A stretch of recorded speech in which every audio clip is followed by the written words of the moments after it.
When I think about developing writers in the local context, I think it's really about encouraging writers and helping them embrace the gift that God has already given them and encouraging the spark that they have.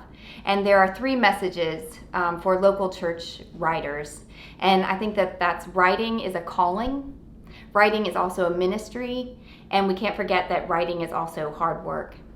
And so when we think about writing as calling, I want people to really see that the Holy Spirit is already at work both in their lives and in the world in which they live, that they have a story to tell, and that writing is the way that they can do that.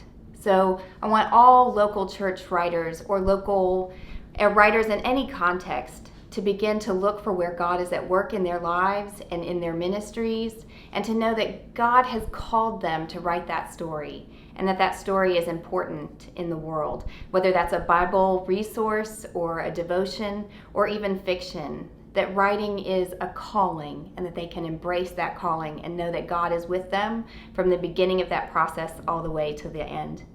And writing is also a ministry, that there are people active in the church who need to hear their story. They need to keep in mind the readership who will be reading their story. They don't want to write at too high of an academic level.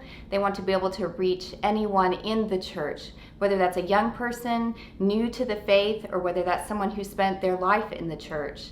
But to really think about the language that they use, not to be too preachy in their writing, to really consider what they're writing as an offering to the church that can be used and read again and again and shared within their families and within the local church.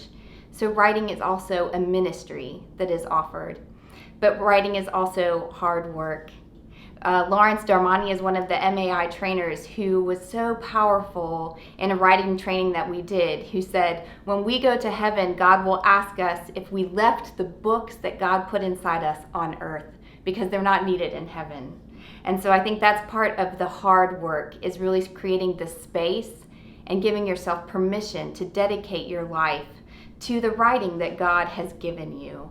And that means writing full drafts. It means being willing to give it to an editor and let that editor help you.